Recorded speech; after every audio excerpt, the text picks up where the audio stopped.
Hello everyone and welcome back. I know it's been a while and I know you guys are mainly wanting me to read more of The Poisonous Feather. But again, I alternate between two fics at once. So today we're going right back in to Gemini Tay and MHA, written by Princess Consta YT on Wattpad, aka me, and read for you today by Princess Consta here on YouTube. Let's get right into it with Chapter 8, Cakes. Back in the Crystal Cliffs Academy, the other rulers are trying to console Flip while figuring out how to get Gem back, although Lizzie gets a little distracted. Wait a minute, what is all this stuff? Lizzie asks, looking around at the mess of pastries. Oh yeah, Jim was trying to make different kinds of cakes with an old elven cookbook. I helped translate a bit. Wow. Lizzie decides to take a bite out of a cake labeled Black Forest Cake. This is delicious! Lizzie is struck by the wondrous taste of the pastry in front of her. She absent-mindedly picks it up and Scott takes notice. Hey, it didn't break. What do you mean? Lizzie realizes she picked it up. Oh, this is amazing! Ooh, can I try some? Catherine Elizabeth, guardian of the overgrown and lady of House Blossom, asks. Sure, Lizzie cuts a slice of cake and hands it to Catherine. That really is good, although I think we need something like a flatter bowl for it. Catherine concurs. Here, I can do that. Flip mutters as he gets up and grabs some wood, crafting a slab and cutting it down to be smaller. I call it a plate. I came up with it one day when I was trying to eat some pumpkin pie. Lizzie cuts another slice and puts it on Flip's plate. Here, I think you should try it. Your sister made it after all. Lizzie tries to comfort Flip with a smile. Flip tries the cake and smiles. It feels like Gem's with him, like a part of her is inside that cake. Thank you. Before I go on to the next chapter, I just want to say the comments are absolutely amazing. Y'all give me life, I swear. Like, yes, getting distracted by cakes is such a Lizzie thing. Absolutely. And the cake, it was made with love. And that's just so sweet. It's hard for me to write fluff, so I think I did pretty well. All things considered. Chapter 9. Offer. Nezu and Mirko had been trying to console Gem and help her get through that encounter for about 2 hours, and it seems she was finally calming down. You don't have a place to stay, do you? Nezu starts, and Gem shakes her head to confirm Nezu's suspicions. Well, why don't you become a teacher? Gem's head lifts up a bit in confusion and intrigue. But I'm already a teacher? I'm a principal, Gem exclaims in confusion. I mean a teacher here anyway. You would stay in the teacher dorms and help teach classes, Lizzie reiterates. Oh, sure, why not? What'll I teach? Gem asks. I'm not entirely sure. I was wondering what all you know. We might just have you be a teacher's assistant, Lizzie answers. Well, I'm not sure how much I can teach here if there isn't exactly magic like I'm used to, but I can try, Gem replied, unsure of how well this'll work. Perhaps we can put you with Isella for now to let you get comfortable in the environment, Nezu suggests. Sure, why not? Gem starts to cheer up a bit more. Great! Nezu presses a button and leans into some sort of stick with a black sponge attached and says, Can Shota Aizawa come to the principal's office? Shota Aizawa to the principal's office. He stops pressing the button and sits back down in his chair. A few minutes later, Nezu speaks. Come in, Aizawa. And a black-haired man wearing full black baggy outfit and a gray scarf comes in. He looks at Gem and raises an eyebrow before turning to Nezu, hands in his pockets. How do you always know? The black-clad man asks the chimera. A good principal never tells his secrets, Nezu replied. Whatever, why am I here? Miss Gemini Tay will be assisting you in teaching Class 1A. She will be staying in the empty teacher's dorm across from yours, so she can easily ask you any questions. Why? For reasons above your pay grade. Of course, Aizawa sighs. Anyway, you're Miss Gemini-Tay? Just Gemini-Tay or Gem is fine, Gem replies. I hope I can help out a bit. Aizawa nods in validation before speaking. Well, let's get going then. Classes are in 2 days and you need to know about those problem children. Problem children? Yes. Okay then. Aizawa made sure Gem understood what was going on and told her everything about the students of Class 1A. So I'm gonna need to know what you can do, so show me what you got, Aizawa states.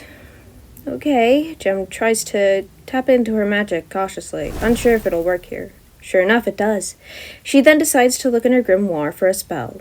Ah, there it is! The page displays a spell to summon familiars. Friend not foe, companion of mine, heed my call and be at my side. Suddenly there is a flash of light and a beautiful white dragon appears. She recites the spell once more and a bear appears. She gives the dragon some nose pets and tells it to guard Yue and let her know when people enter so she can identify friend from foe. And the dragon flies up to circle the building before landing on the roof. Aizawa just looks in shock and terror. Gem approaches the bear and gives it some head pats, smiling. Hello, Blue! How are you? Oh, yes, you're a good boy! Aizawa is very confused. Aizawa struggles to find the words. I guess you'll do just fine, Aizawa says softly as he is still in shock. A quick author's note here. I am not shipping Gem and Aizawa. Do not get the wrong idea. Chapter 10. First Day, Part 1. It is now Monday, and classes start soon. Gem is getting ready in her room and gets a message from her dragon that a bunch of students have begun to enter school grounds. She puts on her hat when she gets a knock at her door. She opens the door to see Aizawa. Oh, good morning, Aizawa. Did you need anything? Gem greets the exhausted hero. Nezu wants to keep you a surprise for the students. He says you should hide somewhere and I'll call you out. Aizawa shudders before continuing. And then he laughed.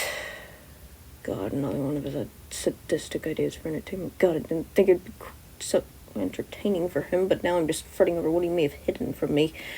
Gem just stays silent and smiles a little before going back to fixing herself up. She grabs her staff and grimoire and heads out the door. Aizawa catches a glimpse of some black egg with purple markings and questions Gem. Oh, that's the Ender Dragon egg. Only thing that scares Zornoth. Actually, Gem grabs the egg and opens the window, calling her dragon. The dragon lowers its tail to pick up the egg, and Gem turns back around as the dragon retracts its tail. Thanks for reminding me, it's best to keep it safe. Gem jumps out of the window, and her elytra opens up as she soars away from school, a few feet, only to rocket back up and land next to the dragon, to which Aizawa can only stand and stare in awe. After a few minutes of frozen silence, Aizawa closes her window and door before going to class.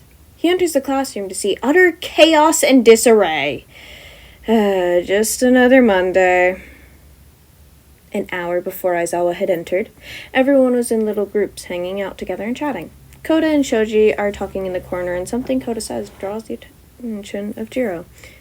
Did you see the dragon? Yeah, it looked amazing, but why was it there? Shoji responds. Hey guys, heard you talking about the dragon, Jiro says as she walks over. It didn't seem to be an issue, so I'm assuming it's a quirk of sorts meant to help protect the place. Hey guys! Mina comes over to join the discussion. The dragon looked pretty awesome. Mina was rather loud with her declaration, and this brought everyone's attention to the group, and they all started talking about the dragon. Some were afraid, others felt it kept them safe. Ultimately, however, the question remained the same. Who brought it here? Aizawa enters the classroom to see the students all loud and obnoxious. He's about to tell them to quiet down when Vlad King enters, clearly annoyed. Aizawa, quiet your class. I was just about to. Aizawa takes a deep breath and yells, Sit down! Everyone immediately rushes to their seats and goes silent. Vlad seems satisfied and returns to his own class. Alright, so since you brats have been so troublesome, Nezu has gotten me a helper. The students start to whisper conversations as to what he means. Shut up. Anyways, now I don't have to deal with you alone. Come in. Dead silence. Maybe she didn't hear me. I said, come in. Still no response. Oh, for crying out loud. Aizawa takes a deep breath and suddenly the room goes dark. A soft giggle can barely be heard, only noticed by Jiro and Shoji. What was that?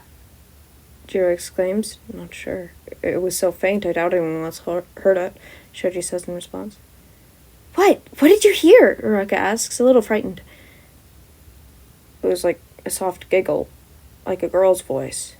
Creepy, Denki says quietly. Suddenly there are purple lights floating in place inside the room, like a beautiful colored stars. One star at the front grows bigger and bigger, changing into the silhouette of a person. The star glows brighter and brighter, filling the room with a radiant lavender glow, able to be seen from outside the building. People have to close their eyes as it gets too bright, and then suddenly it's gone. In the star's place is a girl, a ginger, with a strange hat and antlers. Wow, dramatic much, Aizawa says sarcastically and clearly miffed. Sorry, Nezu wanted to show, Jem giggles as Aizawa facepalms. Sir, a blue-haired boy with glasses speaks up. Who is this? I'm Gemini Tay, but you can all call me Gem. I'm the head wizard of the Crystal Cliffs and headmaster of the Crystal Cliffs Academy. Gem introduces herself with a smile, and a raven-haired woman with a large ponytail raises her hand. Yes? I'm Momo Yairozu. What exactly is the Crystal Cliffs? I've never heard of it before. My empire! A boy with spiky red hair raises his hand next. Meishiro Kirishima. What do you mean by empire? I have an empire. I didn't place myself as ruler, although at this point that wouldn't be too far off. I made it so there could be a safe place to learn magic, and a place for my friends. The people there still acknowledge me as their ruler, but I really just wanted a peaceful home. The explosions every second of the day since my brother became ruler of the Grimlands just wasn't very nice on my ears. Or Blue's ears, for that matter. A boy with fluffy green hair raises his hand next as Jem calls on him. Aizawa stops her. Don't. Let the others ask questions first. He's the only one raising his hand. Do you have something against this boy? He's very problematic, but other than that, no. He just asks 100 questions a second, and it would take too much time. Do him west. Fine. Anyone else? Everyone stays the same, and few even look a little afraid. All right, then. Go ahead. Hi, my name is Izuku Midori. What's your quirk? Jen looks at Aizawa, who sighs. Your ability. Right. I can use magic, and I'm part deer. Jem points to her antlers. What do you mean by magic? Midori asks. Where I come from, quirks don't exist. Everyone is in shock at this statement. But that doesn't mean we don't have powers or abilities. For instance, I'm a hybrid and a wizard. I know how to use magic, and my potions are more enhanced. My deer qualities make me a bit faster and better at parkour, although I'm not that good at PvP. My antlers could be used for defense or offense, but it's not the best idea. They do, however, occasionally give me the urge to ram into people. My ears are also quite good, but they aren't deer ears, they're elf ears. PvP potions? Hybrid? I have so many questions. Well, for hybrids, I think you should already know what that is, but I'm a hybrid of an elf and a deer. For potions, they're elixirs with various magical properties, and PvP is person versus person, essentially just combat. I've gotten better at it, but I'm still not the best. Now, I think we should get to the actual questions and leave the rest of your questions for later. Alright, Aizawa calls the class's attention back to him. Let's show Jem what you can do. I've given her a description, but it's best she sees in person, so get your suits on and head out to Field Gamma. The students scramble to the locker rooms, and Jem goes as well, as she had decided not to start off with her normal robes, putting them in a locker just for this. Nezu had suggested it. When she enters the room, all eyes go to her. Jem-sensei, what are you doing here? Momo asks. I'm putting on my outfit. I wanted it to be a surprise, Jem answers. Why don't you all tell me your names? Jem says as she takes off her hat and sets it down with her staff and grimoire and opens up her locker. I'm Kyokajiro, a girl with things on her ears and beautiful short purple hair answers. My quirk is headphone jack. Jiro displays her extra appendages growing from her ears. You already know my name, but my quirk is creation, Momo says, making a retractable bow staff to demonstrate. I'm Mina Ashido. My quirk is acid, the pink girl says, making a bit of acid to demonstrate. I'm Suyu sweet, but just call me Sue. My quirk is frog. You know? Sorry, that's a tick. The green-haired girl says. I'm Ochako Uraka. My quirk is zero gravity, a bubbly short-haired brunette says, touching one of her shoes and making it float to demonstrate. Release. The shoe falls back to the ground. I'm Toru Hagakure. My quirk is invisibility, as I'm sure you can tell. A pair of floating gloves says. They must be attached to an invisible girl. That's amazing, all of you, Jem says as she puts her hat back on. Wow, you look beautiful, Mina says, admiring Jem's outfit. Oh, thank you. Oh no. Guys, Minetta found a hole again, Jiro says, and the girls all quickly covered up. Oh my god, Jiro exclaims, and everyone becomes worried. Bakugo just slapped Minetta. Where's the hole? Jem asks Jiro, who points to it. Jem gets out her crafting table and some birch wood, turning it into planks, and then the planks into a trap door, putting it on the wall and shutting it. There! Problem solved! Chapter 11. First Day, Part 2.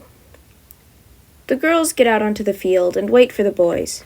They see Bakugo has finished getting ready as he carries Minetta like a dirty diaper, tossing him over to Aizawa. Final warning, grape shit. Bakugo looks at Aizawa, who nods. On second thought, you already used that.